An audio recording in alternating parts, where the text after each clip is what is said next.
making this for a week. 1 week I've been making this jacket. It's like...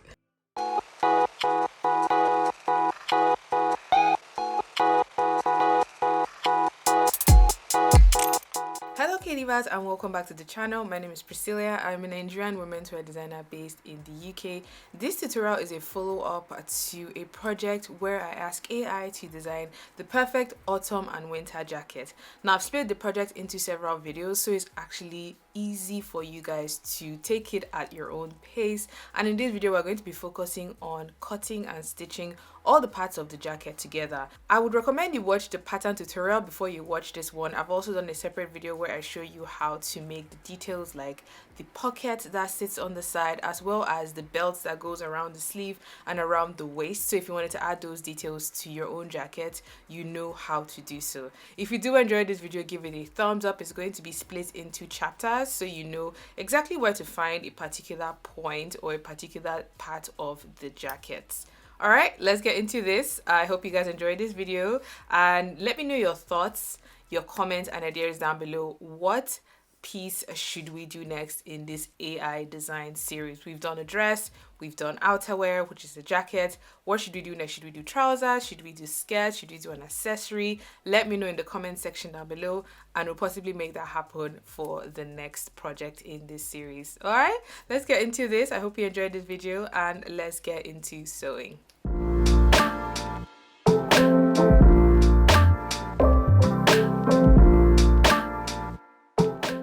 Using the patterns I made from the pattern tutorial, I am cutting out my fabric, and this jacket is fully lined, so I have separate lining patterns I'm going to be using to cut the lining pieces for the jacket. So I'm going to cut front, back, sleeve, the pockets and all the details. There are quite a lot of pieces, so just ensure that you cut everything correctly, you notch all your pieces and fuse the facings as well that go on the front and on the back, so you have everything ready to sew. I'm going to be starting off with stitching the center back seam of the main jacket itself. Now this jacket has a vent, which is like a slit on the bottom edge, and I'm going to be sewing from the top down to the sides and across the slant. This I'm going to press down nicely, and this is what it looks like. This fold I ended up turning in the other direction because of the lining, but for now I'm going to set this aside and work on the storm shield. Now this I have cut two pieces off using the same material because I want to sew along the hemline so I have a clean, beautiful finish. The storm shield sits on the back, the top back of the jacket, and just like an extra detail that typical trench coats have. Once I have this stitched up, I'm going to place it over my back jacket that I stitched earlier on, that is like a full back, and I'm going to be pinning the side seams because the plan is to stitch this storm shield into the side seam as you're connecting your front pieces along the sides and along the shoulder seam. Now that I have this pin in place, I'm going to grab my front pieces, which already have my pockets stitched in there. If you haven't seen the pocket tutorial already, do check that out. So this I'm going to be putting right sides together of the front and the back, and I'm going to be sewing the shoulder and the side seams.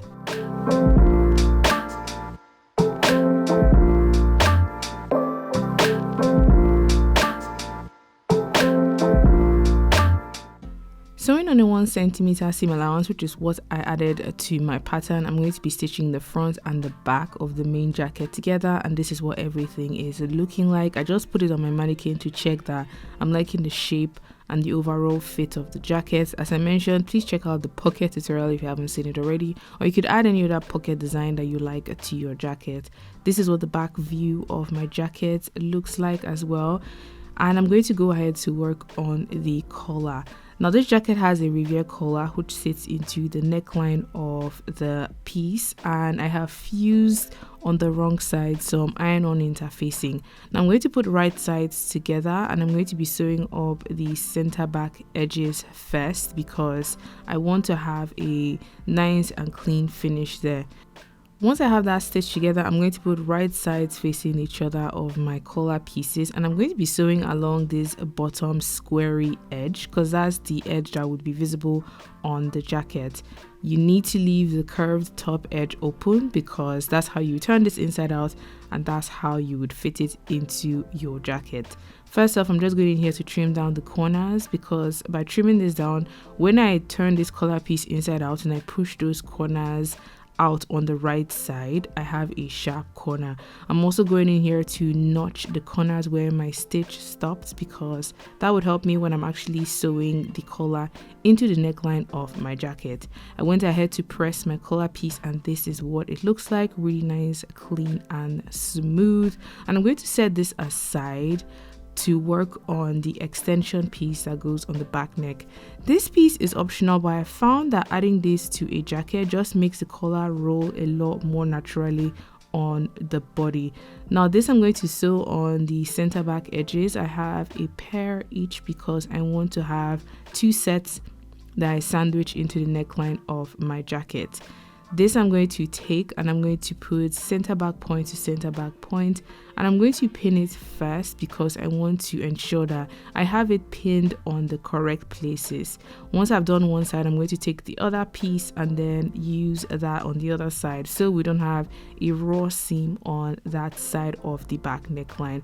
This particular stitch is actually very tricky to sew because you're trying to fit 2 round seams against each other. So the trick here is to ease points and sew as slow as you can. If you have to do pieces again, that's actually okay. After stitching it in, I went ahead to give it a press, and this is what it looks like.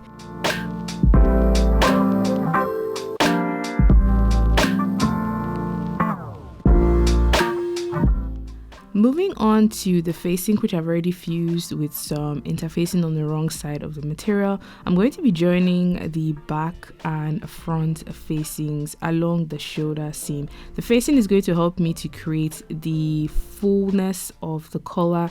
It will also help me finish the front and back edges, as well as connects to the lining on the inside. And I'm just going in here to pin the shoulder seams like so, and I'm going to take this to my machine and sew it on a 1 centimeter seam allowance, because that's how much seam allowance I had on my pattern.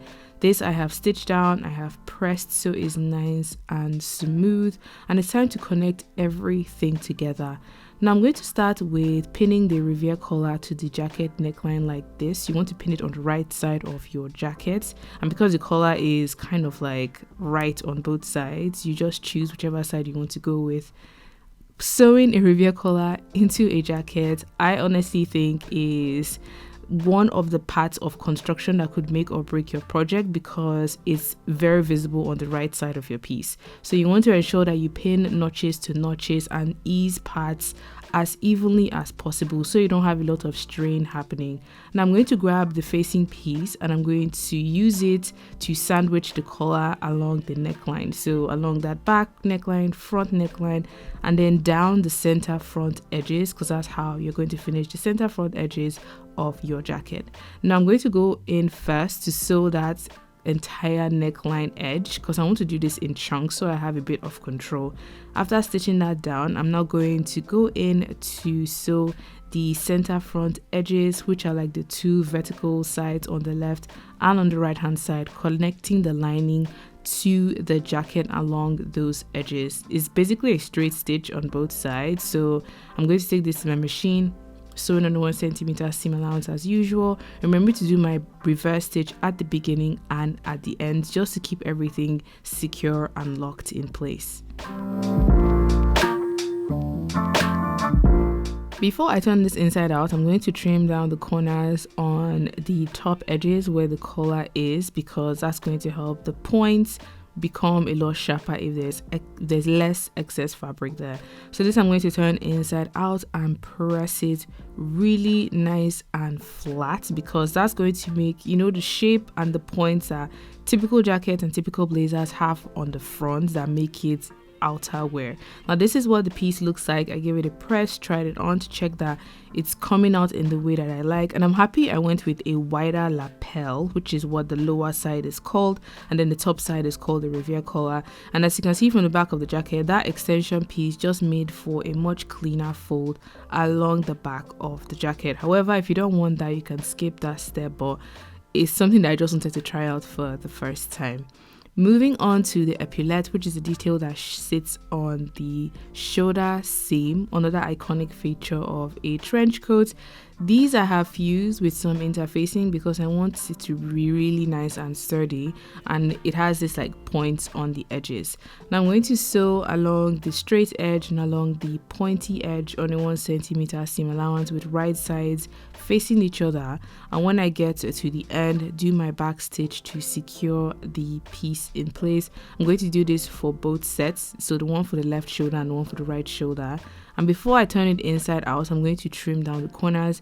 Trimming down corners around points where you want a sharp corner when you turn your piece inside out will just help it to be a lot sharp and a lot more clean. So this I'm trimming on this side. I'm going to repeat it on the other side. And then I'm going to turn it inside out and press it really nice and flat with my iron. And to ensure that it stays in shape, I'm going to do a very slim edge stitch, which is like another decorative feature. You can even do this stitch in a contrasting thread if you want, but I've done mine in a matching beige color. Next up is sewing the sleeve, and the sleeve has these loops which I made in the belt tutorial, and I have placed them 4.5 inches above the hemline because I want them to sit towards the bottom of the sleeve.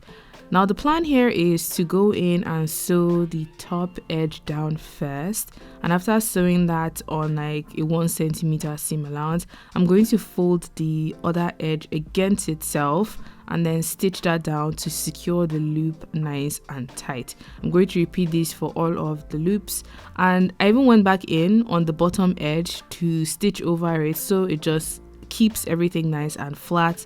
I'm going to press these down with my iron so they're just really nice and clean, and I'm going to repeat it on the other sleeve.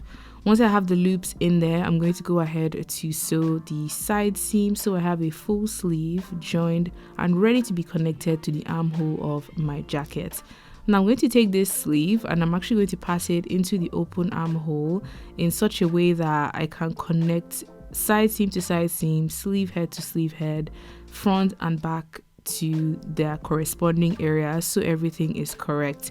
I always like to pin sleeves before sewing them because there's a particular way you have to ease a sleeve into the armhole of your garment, and once it's pinned, it kind of keeps it in the place that I want it to be. Now I want my epaulettes to actually sit on my sleeve head, so I'm just going to pass it through this area like so, and I'm going to keep the open or raw edge of my epaulettes on the outer side of this seam and have the pointy side towards the neckline or the collar area. So I know once I go in here to stitch the sleeve into the armhole, I'm going in to sew my epaulette as well. I have popped on the jacket just to check for the fit of everything, and I'm in love, genuinely in love. That is what it looks like. I'm glad I kept the pocket on the higher side because it's kind of just comfortable just like have my hand hanging in the pocket there. I'm glad I went with the really long length because it's down to like my mid calf and it's really loose. It's really loose. I don't know if I want to keep this shape, this hip shape there. It doesn't really bother me that much, but it's doing like, can you see that? I mean, it's not bad. It's one of those things of like, it's just personal preference. If I want to stitch that away and just have it like a straight and smooth side seam, or just like ignore it once I have the belt on, it would not matter anyways. But collar is beautiful and smooth. The epaulette is in as well. I'm going to put a buttonhole and a button there, but because it's been stitched into the sleeve head, it's secured on both sides, on this side too. So far so good. You guys can't really see the windshield, like the flap that goes on the back. That's it over there. Oh, it's turned out so cool. Okay, so I need to press the seam where the sleeve was joined to the jacket. That I need to give a press, but this is looking really nice.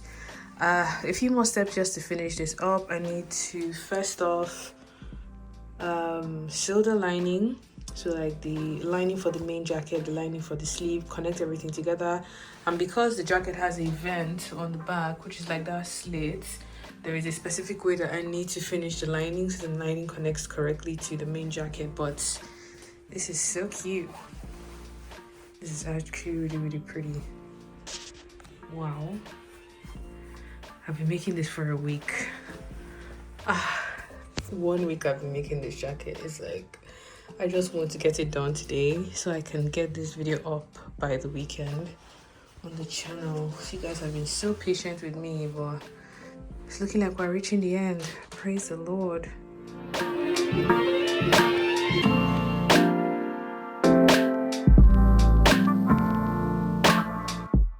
In a similar manner that I stitched up the main jacket pieces, I'm actually going to put right sides together of my lining pieces of the back, and I'm going to be sewing up the center back seam. However, I won't sew that bottom slant yet. I'm going to leave that open because I need to cut it in such a way that it connects to the main jacket vent correctly. Now I've folded both sides against one side of the lining, and I'm going to just transfer the edge using a chalk so that guides me when I'm cutting out that other area. This will make a lot of sense when it's actually time to sew the lining to the jacket. Now I'm going to be cutting 1 centimeter or roughly half an inch away from the chalk line that I just drew because I need seam allowance to connect that side of the lining to the vent. Now I'm going to fold it against itself like this, and then I'm going to sew up the top edge of the slant in such a way that it looks like this. So rather than stitch it in like I did the first one, I'm going to sew it in this direction like so on 1 centimeter seam allowance. This I'm done and I've pressed, and this is what it looks like. Sewing around that corner was a bit tricky, but if done correctly, it is totally worth it. Now that I have the back of my lining stitched together, I'm going to go ahead to connect the front lining pieces along the shoulder and along the side seam. I'm also going to go ahead to stitch in the sleeves to the lining as well, so I have the entire lining connected, ready to be sewn to my main jacket. Now this is what my lining is looking like. It's a similar shape to the main jacket, just slightly different on the back, and then the front is a little bit shorter because of the facing. Now I'm going to go ahead to connect the lining to the jacket, and I'm going to put right sides together of my jacket and my lining, and I'm starting off by connecting it along that facing edge on the front and the back area. I'm going to connect the lining in phases. So the first step is to sew along, the vertical edge of the facing from the front around the back and down to the other side of the front. And once I'm done doing that, I will go back in to work on the hemline and on the vent area, which are a little bit more technical in my opinion.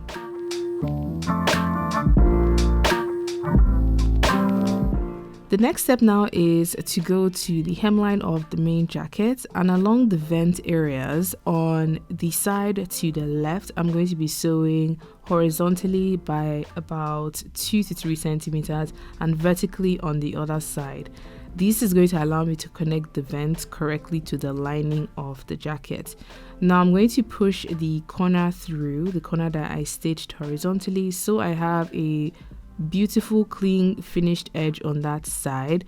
And now I'm going to drag down my lining and pin it along the hemline of my jacket. So I'm going to pin it in such a way that once I take it to my machine, it is ready to be stitched in place. I'm going in here to add some more pins, especially around the front area where the facing is.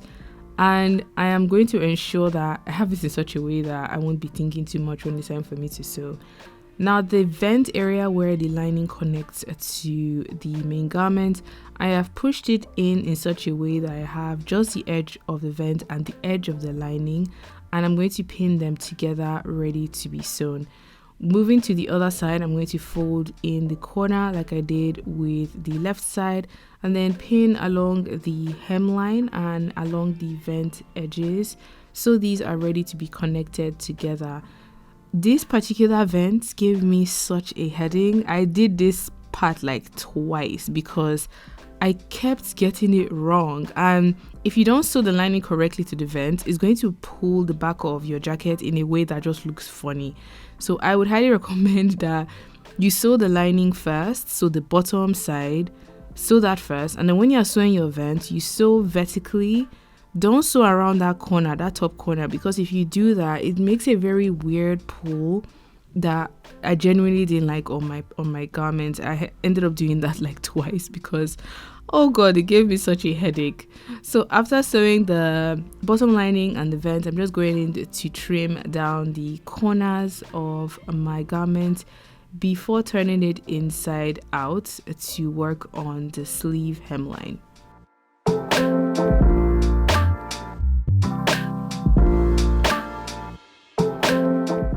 After turning it inside out, I pushed my sleeve through this side like so, and then I pinned it down along the side seam and the corners, so I have the right sides of this lining and the main sleeve facing each other. These I'm going to be sewing along the sleeve hemline on a 1 cm seam allowance, and because my sleeve lining is shorter than the main sleeve itself, it's going to naturally pull the sleeve in such a way that you will not see the lining from the outside of the garment. Now the finishing touches for this jacket is stitching on the buttons. Initially I wanted to put a buttonhole and a button on this epaulette, but I was like, I'm not going to be removing this thing, so I'm just going in here and I'm stitching the button on the epaulette, and I'm stitching that part to the shoulder seam so it locks it down. Now I went ahead to mark the button placement on the front of my jacket, and this I'm just sewing down by hand so it's really nice and tidy. And I ended up just putting just one button of my jacket. You can go for the full double-breasted scenario where you have corresponding buttons and buttonholes on both sides, but when I tried it on, I just figured that one button was enough, but you can play around with yours as much as you like. Now on the other side of my front, I'm going in here to sew in my buttonhole. If you're not sure how to stitch a buttonhole on your domestic machine, please check out my tutorial where I shared how to do so. With my small scissors, I'm cutting my buttonhole open so I have that ready to use on my button on the other side of my jacket.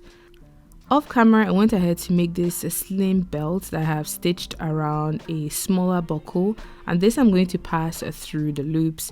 This is another iconic detail that really makes a trench coat have its vibe and personality, and this I'm going to pass in such a way that I have the buckle on the front facing side of my sleeve so it's visible to someone who sees me wearing the jacket.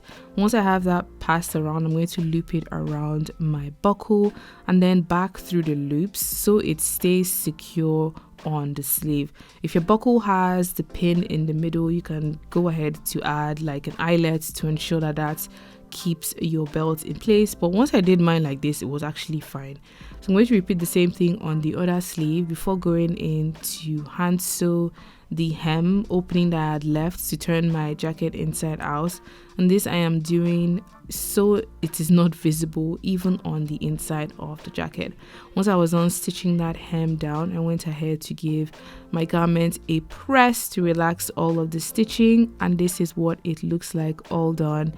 This project took me so long. I actually cannot believe I spent this number of days working on a particular project. It took me, I honestly would say, 2 to 3 weeks to make, from doing the patterns, the cutting, the sewing, and even like problem solving the areas like the vent, which at first looked really weird, but once I had it on, I actually could not see the problem that was showing before because the jacket is quite loose. So with the belt tied around the waist, it made a very beautiful shape, and I am so happy with the outcome.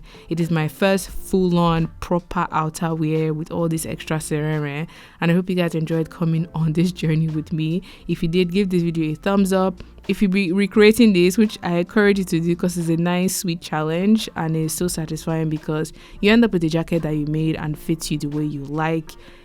please tag me on social media at Kimday Design so I can see your recreations.